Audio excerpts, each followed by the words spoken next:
રાધે રાધે, જય સિયારામ. રાધે રાધે, જય સિયારામ, જય સિયારામ.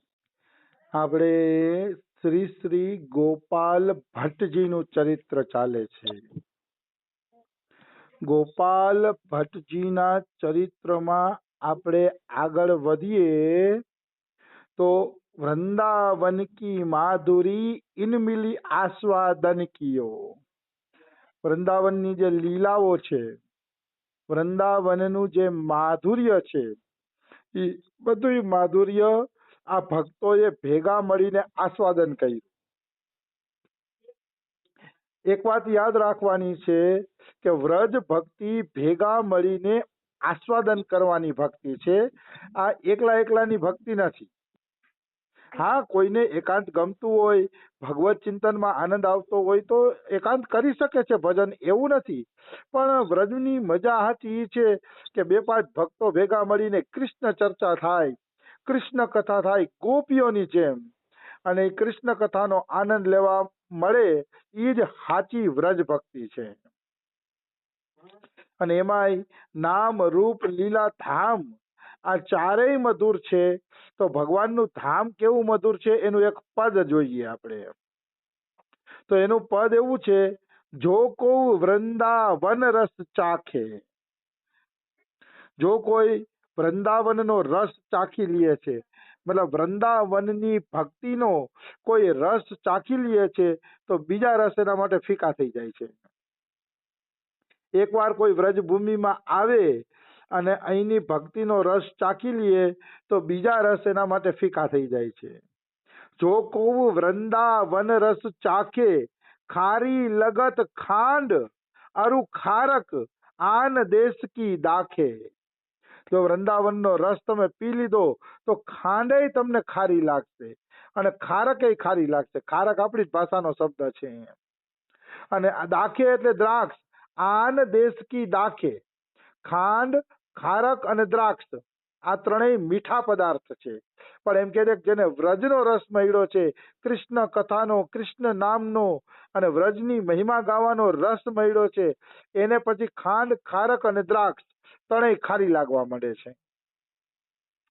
વ્રજનો રસ મળ્યો છે કે નહીં એની મોટામાં મોટી ઓળખાણ જ ઈ છે કે સંસાર પ્રત્યે પછી એને અરુચિ થઈ જાય છે.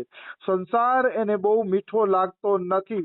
ઈ જ સાબિત કરે છે કે આને વ્રજનો રસ મળ્યો છે. આવી વસ્તુ છે. વ્રજનો રસ મળ્યો એની મોટી જ નિશાની ઈ છે કે વ્રજ રસ સિવાય પછી બીજો કોઈ રસ એને ગમતો નથી. આવી વાત છે. પ્રાણ સમાન તજત નહીં સીમા, લોભ દિખાવત લાખે.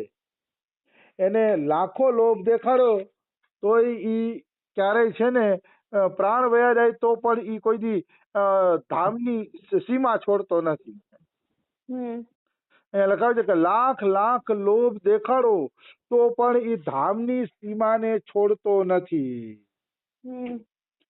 લોભ દેખાડે ને ધામની બારે વયા જાય અને કરોડ રૂપિયાની કથામાં ધામની બારે વયા જાય તો પછી ઈ વ્યક્તિ ધામની મહિમાને સમજો જ નથી હજી. નિશ્ચિત લાખ પ્રકારના લોભ દેખાડો તોય ધામવાસી કોઈ દી ધામની બારે ન જાય. અને કાં તો તમે સ્વીકારો કે ભાઈ અમે બધે રહીને ભજન કરીએ છીએ, ધામની બારે પણ વયા જઈએ છીએ. બાકી સાચો રસિક ક્યારેય ધામની બારે નથી જાતો. આવી વસ્તુ છે. ભૂખે રહકે પાવે ભાજી, નિરખ રહે તરુ શાખે. ભૂખા રહીએ છે અને કાં તો ભાજી મળે તો ભાજી ખાઈ લે છે, અને નિરખ તરુ ઓર શાખે. તરુ એટલે ઝાડવાની તરફ ત્યારે જ જોવે છે જ્યારે ભૂખ લાગે છે ત્યારે, અને ઝાડવામાંથી પત્તા ભાજી જે કાંઈ મળી જાય છે એ ખાઈ લે છે. એ ખાઈને જ પોતાનું જીવન પૂરું કરે છે. મતલબ વ્રજ, ઘણા લોકો એમ કેતા હોય કે અમારે વ્રજવાસ કરવો છે, તો વ્રજવાસ પેલા શું કરે, લાખો રૂપિયાના તો મકાન બનાવે, બધી વ્યવસ્થા કરે અને પછી વ્રજવાસ કરે. આવી રીતે વ્રજવાસ અત્યારનો માણસ તો કરે છે, પણ આગળના સંતોએ આવો વ્રજવાસ કર્યો નથી. એ તો ઝાડવા નીચે કે કુટિયામાં પડ્યા રહેતા અને ભૂખ લાગતી તો પત્તાય ખાઈ લેતા અને ભાજી જે કાંઈ મળતું ઈ કા મધુકરીની રોટી ખાઈ લેતા. એ લોકો આટલી વ્યવસ્થા નતા કરતા, જો કે અમે વ્યવસ્થા કરીને જ આવ્યા છીએ, એટલે એવું નથી કે અમે કઈ ભડભાદર થઈ ગયા છીએ. વ્યવસ્થા તો અમારે બધી છે, મકાન છે, ના તે બધું. તો કહેવાનો ભાવ શું છે, આ વ્રજવાસની અસલી પદ્ધતિ નથી. અસલી પદ્ધતિ છે કોઈના ખેતરમાં નાનકડી કુટિયા બનાવવામાં આવે અને એ કુટિયાની અંદર રહીને ભજન કરવામાં આવે, અને ભૂખ લાગે તો ગામમાં જઈને જોતા પૂરતી જ રોટી માંગવામાં આવે અને એ રોટીથી ઉદર પૂર્તિ કરી અને પછી ભજન કરવામાં આવે. વ્રજવાસની અસલી રીત તો આ છે. જોકે વ્યવસ્થામાં રહીને પણ કોઈ ભજન કરે, અનાસક્ત બનીને ભજન કરે, તો એ પણ કઈ ખોટું નથી. ખોટું તો એ નથી, પણ હાચી વ્રજની મજા લેવી હોય ને તો ફક્કડ બનવું પડે. ફક્કડ બનો તો હાચી વ્રજની મજા આવે. પરે રહે કુંજન કે કોને શ્યામ રાધિકા ભાખે. આવા ભક્તો કોઈ કુંજના કોનામાં પડ્યા હોય છે અને એ કુંજના કોનામાંથી શ્યામ અને રાધા રાણીના દર્શન કરે છે. તો કે આવો વ્રજવાસ કરવો હોય તો કેવી રીતે થાય? તો કે જન ગોવિંદ બલવીર કૃપાતે જો વ્રજરાની રાખે. વ્રજરાની એટલે રાધા રાણી જો આ રીતે તમને વ્રજમાં રાખે તો તમને વ્રજવાસ મળે, બાકી અન્ય કોઈ વ્રજવાસ કરવાનો રસ્તો નથી. અન્ય કોઈ રસ્તો છે જ નહીં. રાધા રાણીની કૃપા વગર કોઈ વ્યક્તિ આ રીતે વ્રજવાસ કરી શકતો નથી. કૃપા રાધા રાણી આવી વસ્તુ છે. પછી અહીંયા વ્યાખ્યા કરી છે, ઇનમિલી આસ્વાદન કિયો. આ વ્રજનો જે રસ છે એ રસ આ ભક્તોએ ભેગા મળીને આસ્વાદન કર્યો. તો અહીંયા કોઈ શંકા કરે કે એક આસ્વાદન કર્યો એમ નહીં, એમ બોલ્યા નહીં, અને આ બધાએ ભેગા મળીને આસ્વાદન કર્યું, આવી રીતે કેમ? આવી રીતે કેમ છે? તો કે ભાઈ જેવી રીતે નશાબાજ હોય ને, નશાબાજ એ 4-5 નશાબાજ ભેગા થાય અને ભેગા મળીને નશો કરે ને તો જ એને મજા આવે, નકર મજા નો આવે. એમાં પ્રેમ ભક્તિ, કૃષ્ણની ભક્તિ નશાબાજ જેવી છે. એમાં 2-3 કૃષ્ણ પ્રેમીઓ ભેગા થઈને ભગવત ચર્ચા કરે અને એનો નશો ચડે ને ત્યારે ઈ નશાનો આનંદ આવે. એકલા આનંદ આવતો નથી. આ પ્રેમ ભક્તિ એવી છે. હા, તો અમારા વ્રજમાં જોઉં છું કે ગમે એવું એકાંતિક ભજન કરતા હોય ને તો એ સાંજે બહાર નીકળે છે અને જે સંત હારે એને ભળતું હોય ને એ સંત હારે ભગવત ચર્ચા કરે છે. એવા ભગવત ચર્ચા કરતા સંતોને મેં જોયા છે કે જેની હારે ભળતું હોય એની હારે એને ભગવત ચર્ચા કરી છે. સાંજ પડતી એટલે મંદિરમાં સંતોના ટોળા આવતા અને 2-3 ટોળા અલગ અલગ બેસી અને ભગવત ચર્ચા કરતા. હવે તો મંદિરમાં જગ્યા નથી રહી, પણ પેલા આવું હું જોતો. તમે જોયું કે વ્રજ ભક્તિ ભલે ગમે એટલું એકાંતમાં ભજન કરો, પણ દિવસમાં એકવાર તો એમ થાય છે કે હરિકથા કરીએ, હરિકથાનો લાભ લઈએ, ભગવાનના ગુણ સાંભળીએ નવા. એવો એક ભાવ તો જાગે છે.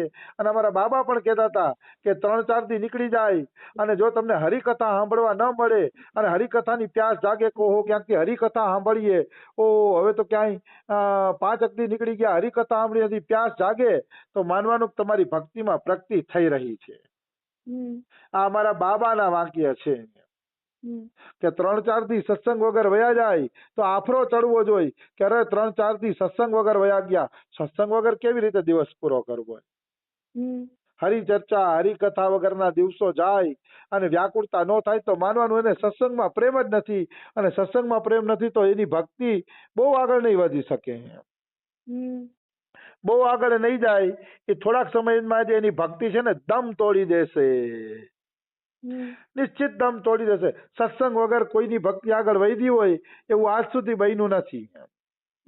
ગતિ મતિ કીર્તિ ભૂતિ ભલાઈ જબ જેહી જહાં લગી પાઈ સો સબ જાનવું સત્સંગ પ્રભાવું લોકહુ વેદ ન આન ઉપાવું. રામાયણના બાલકાંડમાં પહેલે તુલસીદાસે કહી દીધું છે કે આ સંસારમાં જે કાંઈ મળ્યું છે ને એ સત્સંગના પ્રભાવથી જ મળ્યું છે. સત્સંગ વગર કોઈને કાંઈ મળતું નથી. બિનુ સત્સંગ વિવેક ન હોઈ, રામ કૃપા બિનુ સુલભ ન સોઈ. સત્સંગ વખત તો ભગવાનની કૃપા વગર સુલભ થતો જ નથી. આવી વસ્તુ છે. તો કે જેવી રીતે નશેબાજ ભેગા મળીને નશો કરે એવી રીતે કૃષ્ણ ભક્તિ પણ કૃષ્ણ પ્રેમીઓ ભેગા મળી અને કૃષ્ણ ચર્ચાના નશામાં ડૂબે ને ત્યાં જ આનંદ આવે છે, ત્યાં સુધી આનંદ આવતો નથી. હમ તો કે તો પછી દત્તાત્રેય ભગવાન તો એમ કહે છે કે ભાઈ એકલા ભજન કરવું. હમ દત્તાત્રેયજીએ તો એમ કીધું છે કે એકલા ભજન કરવું. એકવાર એક કુમારી કન્યા હતી. હમ એ કુમારી કન્યાના ઘરના લોકો છે ને બારે ગયા હતા. હમ બારે ગયા હતા ને તો એના ઘરે અચાનક મહેમાન આવ્યા અને એ કન્યાને જોવા જ આવ્યા હતા. એ મહેમાન હમ તો એ કુંવારી કન્યા છે ને એકાંતની અંદર છે ને ધાન કૂટવા માંડી. હમ ધાન કૂટવા માંડી ને તો એના હાથની બંગડીઓ ખખડતી હતી. હમ તો બંગડીઓ ખખડતી હતી ને તો એને છે ને એ ગમ્યું નહીં. હમ એને એમ થયું કે આ જો બંગડીઓ ખખડશે ને તો ઓલાઓને એમ લાગશે કે આ તો જો કેટલા ગરીબ છે. હમ તારે પોતાના જાતે કૂટવું પડે છે. હમ એટલે પછી છે ને એ સ્ત્રીએ શું કર્યું, બધી બંગડી કાઢી નાખી, બબે બંગડી રાખી.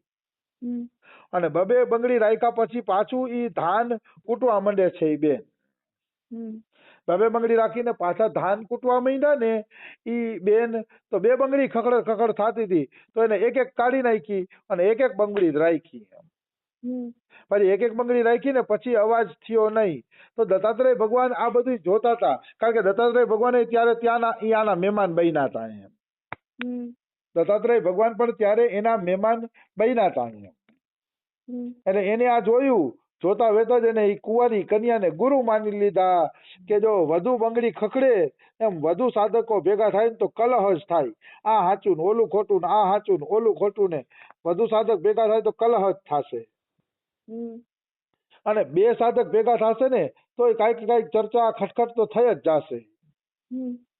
બે સાધુ ભેગા થશે તો કાંઈક ચર્ચા ખટખટ થઈ જશે, પણ ભજન તો એકલા જ કરવું જોઈએ.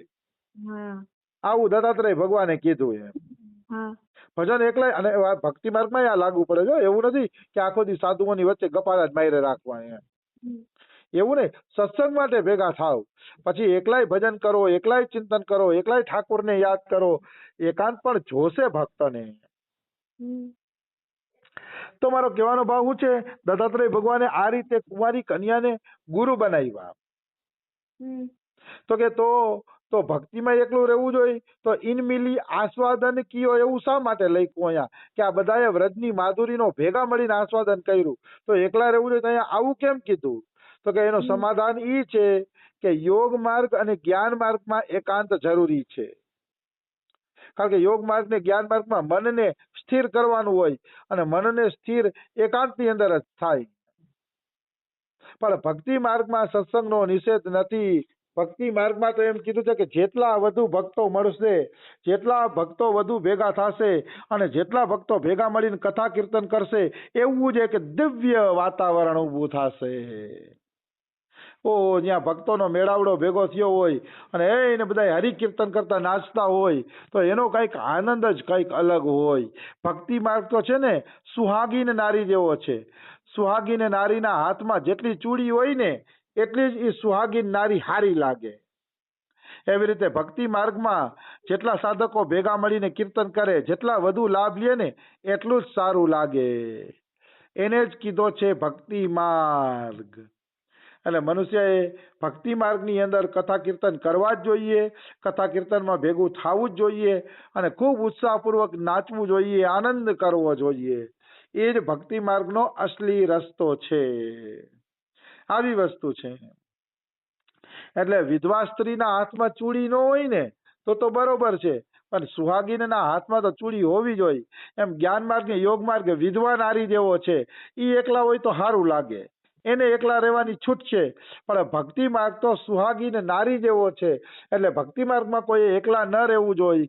ભક્તિ માર્ગની અંદર તો ભેગા મળીને કીર્તન કથામાં સમય પસાર કરવો જોઈએ અને ભગવત ભજન કરવું જોઈએ. ભક્તિ માર્ગ તો આ છે અસલી. આવી વાત છે. તો સમય થઈ ગયો છે, બીજું આપણે વળી કાલે લઈ લેશી. રાધે રાધે, જય સિયારામ.